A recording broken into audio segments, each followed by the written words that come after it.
Muchas veces la gente que visita México piensa que Tenochtitlan o Teotihuacán son lo mismo o que son de la misma época. Esta ciudad se construye en el 200 después de Cristo. Hay conflictos políticos 150 años después, 350 después de Cristo, ¿verdad?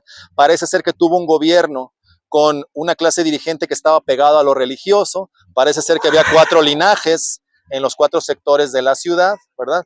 Esta organización política nunca fue centralizada, o sea, no encontramos un palacio real, una zona central de la ciudad, no existe. Existe esta división en diferentes sectores, ¿no? En diferentes distritos, vamos a decir, de la ciudad, donde seguramente el poder religioso, la administración de la ciudad y el poder militar, pues tenían una, digamos, convivencia. Y también estos cuatro sectores, a decir de Linda Manzanilla, parece que practicaban un cogobierno, ¿no? O sea, tenían que ponerse de acuerdo y tenían que llegar a consensos. No había una autoridad centralizada. Me parece aquí también interesante hacer la reflexión de que tanto en el lago de Pátzcuaro como en las posteriores elaboraciones políticas del Valle de México se van formando alianzas triples, ¿no?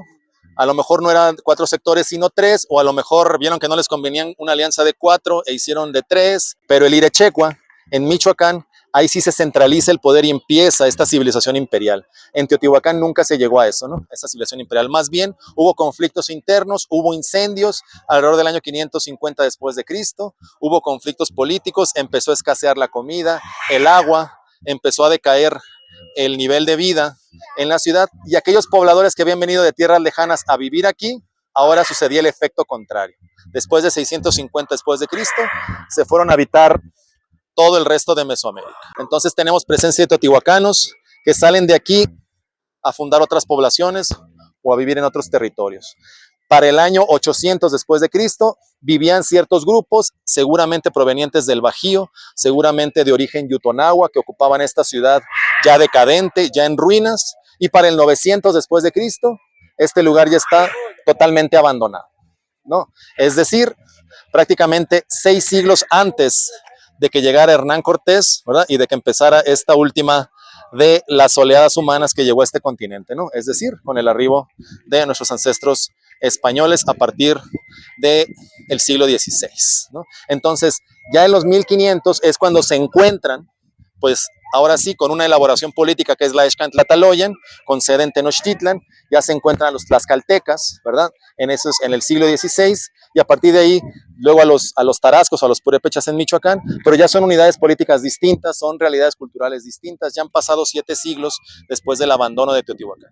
Y ya hay, desde el año 1300 en esta tierra, un predominio de la cultura náhuatl. Tenemos que ya tiene 4 siglos de abandonada Teotihuacán, cuando es ya la cultura náhuatl la que predomina en el centro de México, aunque obviamente sigue habiendo pames, sigue habiendo otomís y sigue habiendo otros grupos otomangues también más al sur en ese territorio, ¿no? Ya con esta prevalencia de la cultura náhuatl, pues actualmente en náhuatl le llamamos Teotihuacán a este lugar, el lugar de las divinidades o el lugar donde uno se convierte en esas divinidades, ¿no? Donde existe ese proceso de divinización, donde de acuerdo a sus leyendas se creó el quinto sol, pero también esta ciudad cuando estuvo viva entre los siglos 200 y vamos a decir 900 después de Cristo, seguramente inspiró esta leyenda de la Gran Tolán, ¿no? De esta ciudad llena de riquezas, de paz, de prosperidad, que era esta Tolán original, es la que todos querían emular en los siglos siguientes, ¿no? O sea, Xochicalco, Cacaxtla, la misma Tenochtitlan, etcétera, quisieron emular lo que fue